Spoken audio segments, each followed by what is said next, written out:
Hello gang, I hope you're well. Hello if you're new here. This video today was meant to be part of my last one. I think that's video number 3. But the video was just so long, it would have been silly to have included it. It would have taken 45 minutes to an hour of watching it, and I'm sure it would be very hard to give me that much of your attention and time.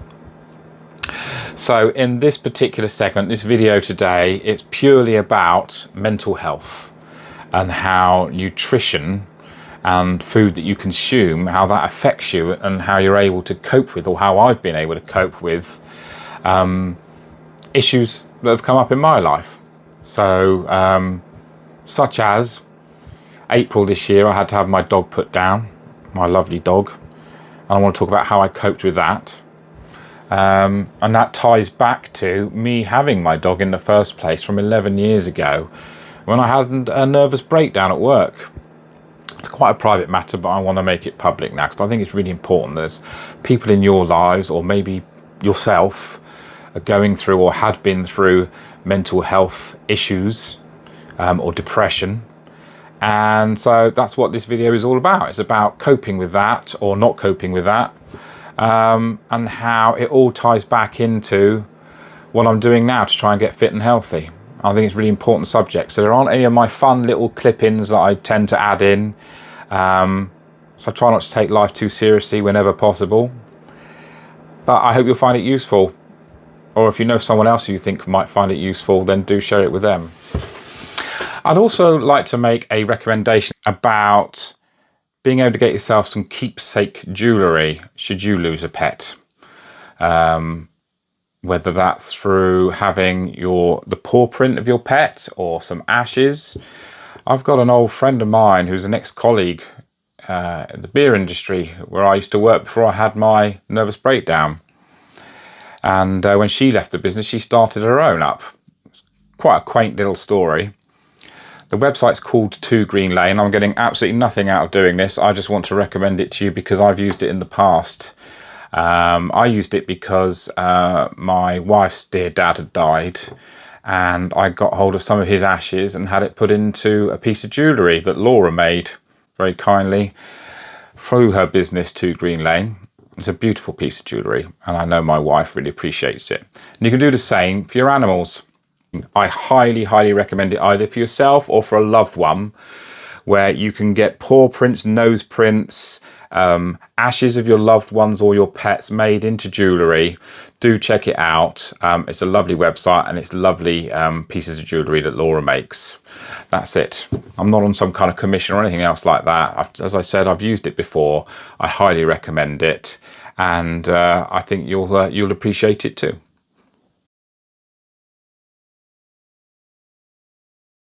How do you feel about being on a YouTube video and everyone seeing you and going, oh? I'm hoping that when you upload it, you can do that thing where you pixelate my face. I look much better that way.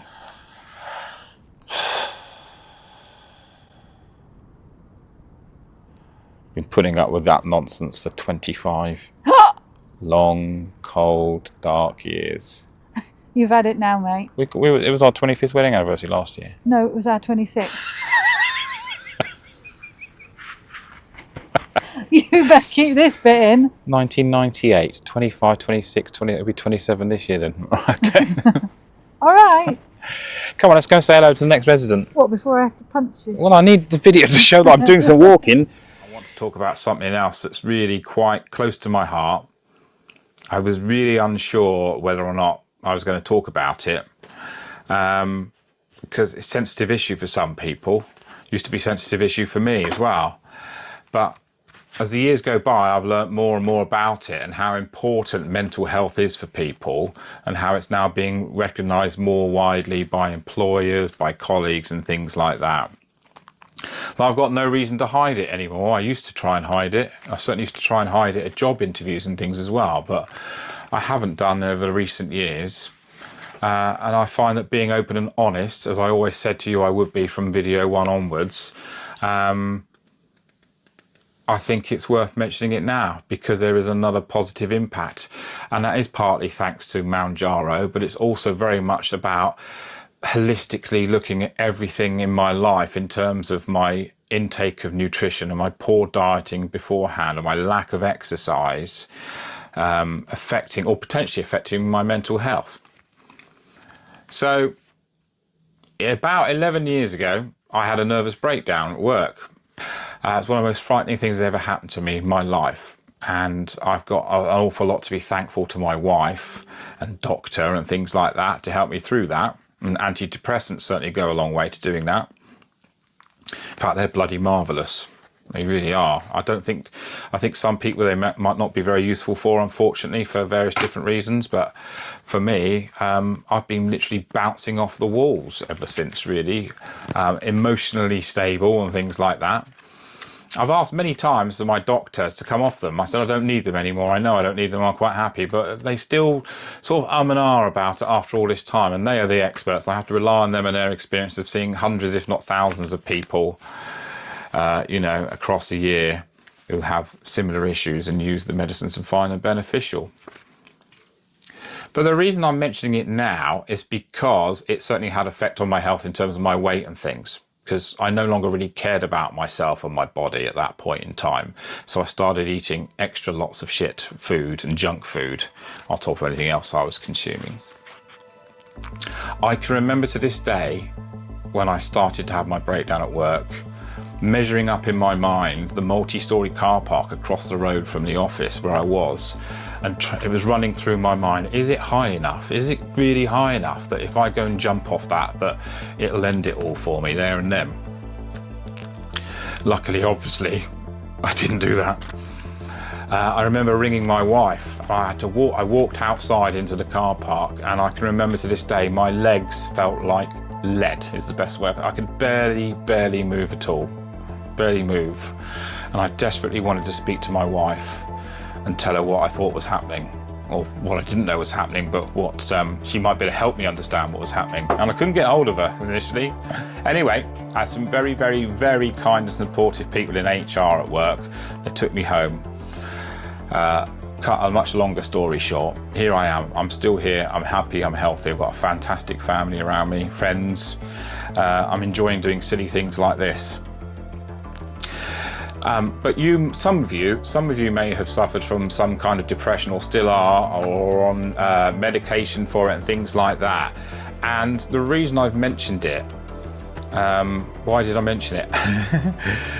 Is because the uptick and extra improvement in my feelings of well-being that I've had since February, since starting on Mounjaro, and since removing the food noise and not eating the junk food and focusing on me and my health, has had an even bigger effect than just having antidepressants and things like that ever had as well, even though they've been absolutely marvellous, bloody marvellous. And I can't say it's the medicine, but I could say the medicine has supported me to get into the right frame of mind, to get the right nutrition in my body to make me feel physically better. And recently, I can't think of the dates because the date wasn't really important, but since February, since I started, I think it was April, unfortunately my dog had to be put down. And my dog, who was a pug called Algie, because there's a children's book, at least in the UK, called Rupert Bear, and one of the characters in that from when I was a child reading in that was a pug called Algie. So he was Algie Pug. And if you're not a dog fan or a dog lover, I totally understand that this won't really resonate with you. But I got Algie the pug during the period that I was off sick from having a mental breakdown and a nervous breakdown. And it was the best thing I did, because it finally got me back outside. I would often sit there at home for hours on end, looking out the window, thinking it'd be a really nice day to go out for a walk, really nice day to go out and do some exercise. I should go and do this, I should go and do that, and then procrastinate away and never do any of it. But having this cute, small little puppy who needed exercise and wanted to go and explore the world was fantastic. So I've had him by my side, basically, is what I'm trying to say, since I had a nervous breakdown 11 years ago. And he's died because I had to have him put down, because he'd been happy and healthy right up to the last minute, and then his health really deteriorated. Why? It doesn't really matter to you. No, it doesn't matter. But I know I'm waffling on, if you haven't already fast forwarded. The point I was trying to get to now, it's come back to the fresh front of my mind, is I was obviously very emotionally upset having to be there with him and watch him being put to sleep. I held his paws afterwards. And I found it hard, and the vet was brilliant, and he left the room. He left me with my dog Algie, and I held one paw and I held the other, and I leant forward and I went to kiss him on the head, and I told him for the last time, I whispered in his ear and I said, I love you and I'm going to miss you. And I've not told anyone else this except for my wife. No one else knows this. And as I said that, his little tail pricked back up and did a little shake, a little nod, and he's happy where it used to, and then went down again. But I will never forget that for the rest of my life. And it was an emotional week. And I say a week, and that's the point. I keep trying to say I'm getting to the point. The point is